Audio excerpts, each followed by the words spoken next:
नमस्कार दोस्तों, मैं आचार्य दीपक शर्मा आपका फिर स्वागत करता हूं आपके अपने YouTube channel astrologer Deepak Sharma में।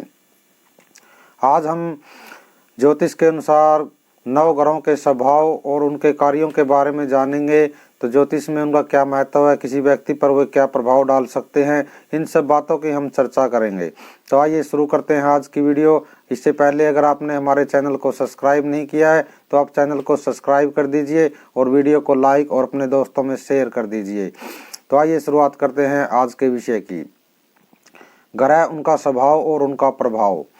आकाशमंडल असंख्य ज्योतिषीय पिंडों से भरा हुआ है और इसमें पृथ्वी पर जड़ और चेतन जितनी भी वस्तुएं हैं, ऐसे उन सभी वस्तुओं को प्रभावित करने की जिसमें एक क्षमता होती है, उनको ज्योतिष के अनुसार ग्रह का स्थान दिया गया है।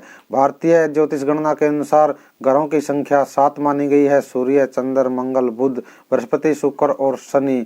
और प्रवर्ती ज्योतिषियों के अनुसार और उनके अनुसंधान से यह सिद्ध किया है कि भूमंडल में दोनों ओर पड़ने वाली छाया को भी ग्रह जैसा ही प्रभावशाली है। अतः उन्होंने राहु और केतु नामक अन्य छाया ग्रहों की भी कल्पना ज्योतिष में की है और इस प्रकार उनकी संख्या 9 हो गई है। और आधुनिक काल के पाश्चात्य ज्योतिषियों ने आकाशमंडल में 3 अन्य ग्रहों की भी खोज की है, हर्शल, नेपच्यून और प्लूटो।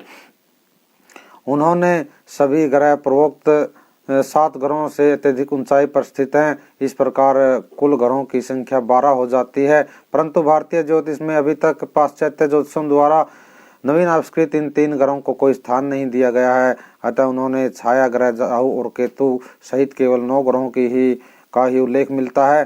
चंद्र, बृहस्पति और शुक्र ग्रह 3 ग्रहों को शुभ माना जाता है। बुध को नपुंसक ग्रह माना जाता है। यह जिस भी ग्रह के साथ बैठता है इसका प्रभाव वैसा ही हो जाता है। सूर्य, मंगल और शनि क्रूर ग्रह कहे गए हैं। राहु केतु की गणना भी क्रूर ग्रहों में की जाती है, परंतु कुछ विद्वानों के अनुसार केतु को भी शुभ ग्रह माना जा सकता है। तो आइए आगे बढ़ते हैं। तो उक्त 9 ग्रहों में कौन सा ग्रह किस स्वभाव का, उसका क्या बल है और उसका क्या प्रभाव व्यक्ति के जीवन पर पड़ता है, इसकी हम चर्चा कर लेते हैं। सबसे पहले आता है सूर्य। यह ग्रह पाप संज्ञक, पूर्व दिशा का स्वामी, पुरुष जाति और रक्त वर्ण और पित्त प्रकृति का होता है। स्नायु, मेरुदंड, हृदय आदि अवयवों पर इसका विशेष रूप से प्रभाव होता है। इसके द्वारा आत्मा, आरोग्य, स्वभाव, पिता, राज्य, देवालय, शोक, अपमान, कलह और रोग, अतिसार, अक्षय, मंदाग्नि, मानसिक रोग, नेत्र विकार आदि के संबंध में विचार किया जाना चाहिए। और यह ग्रह सप्तम स्थान में बहुत ही बली और मकर में 6 राशियों तक इसकी यह चेष्टा बली। तो आइए आगे बढ़ते हैं। हम चंद्रमा का हम विश्लेषण करते हैं कि चंद्रमा का क्या प्रभाव होता है और कैसा उसका स्वभाव होता है।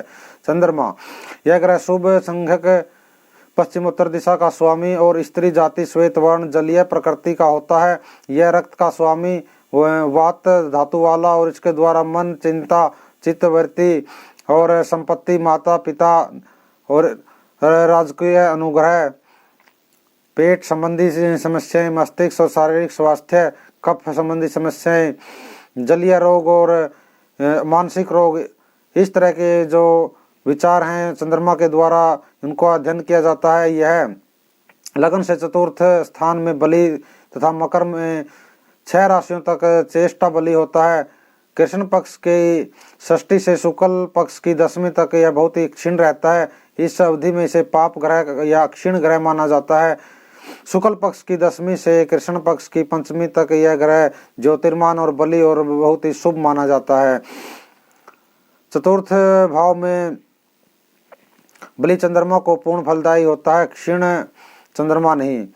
मंगल ग्रह, आगे हम मंगल ग्रह की चर्चा करते हैं। यह ग्रह पाप संज्ञक, दक्षिण दिशा का स्वामी, पुरुष जाति, रक्त वर्ण, पित्त प्रकृति और अग्नि तत्व वाला होता है। यह उत्तेजक, उष्णकारक, तृष्णाकारक तथा दुखदायी है। इसके द्वारा धैर्य, पराक्रम, भाई बहन, शक्ति, रक्त संबंधी विकार आदि का विचार करना चाहिए। यह तीसरे तथा छठे स्थान में बली, 10वें स्थान में दिग्बली चंद्रमा के साथ चेष्टा बली तथा द्वितीय भाव में बलहीन होता है। आगे हम चर्चा करते हैं बुध ग्रह की। बुध ग्रह, यह ग्रह नपुंसक संज्ञक, उत्तर दिशा का स्वामी, श्याम वर्ण त्रिदोष तथा पृथ्वी तत्व वाला पाया जाता है।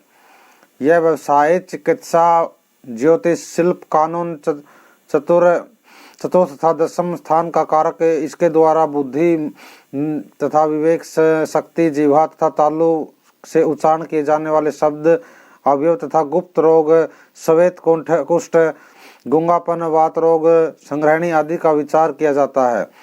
बुध चतुर्थ स्थान में निर्बल होता है। यह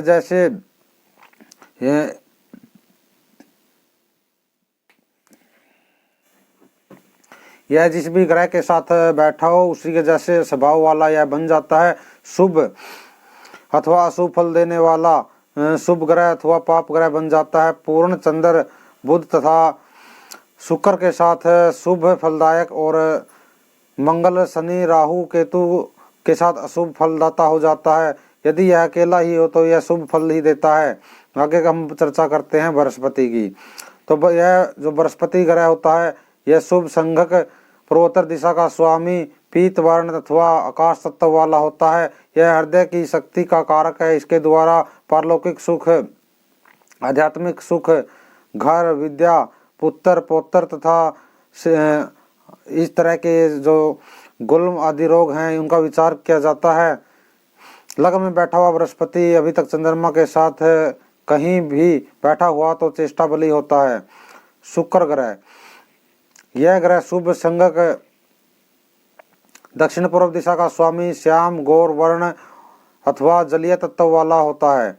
यह कफ, वीर्य आदि धातुओं तथा काव्य, संगीत, वाहन, शैया, कामेच्छा, पत्नी, स्त्री, आंख, वस्त्र, आभूषण आदि का कारक होता है। इसके द्वारा सांसारिक सुख, व्यवहारिक सुख और चातुर्य का विचार किया जाता है। यदि जातक का जन्मदिन इसी में हुआ हो तो इसके द्वारा माता के संबंध में भी विचार किया जाता है। यह छठे भाव में निष्फल तथा सातवें भाव में अनिष्कृत होता है।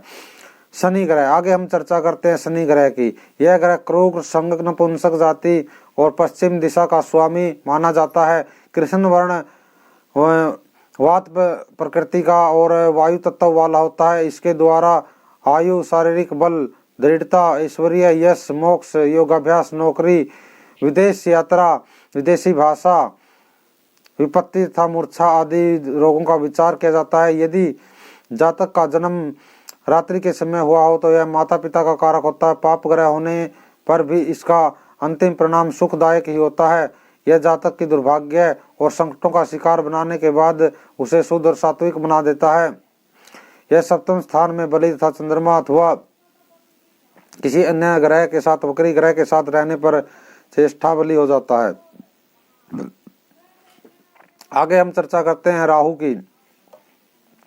यह ग्रह क्रूर, संगक और दक्षिण दिशा का स्वामी, कृष्ण वर्ण, यह गुप्त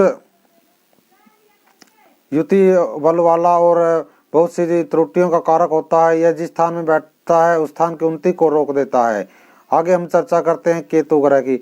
यह ग्रह क्रूर, संगक, उत्तर दिशा का स्वामी अथवा कृष्ण वर्ण, कुछ विद्वान इसे शुभ ग्रह भी मानते हैं। यह गुप्त शक्ति, बल, कठिन वर्ण, भय तथा त्रुटियों का कारक होता है। इसके द्वारा जातक के हाथ, पैर आदि का कष्ट और यह माता और चर्म रोग से संबंधित इस पर विचार किया जाता है।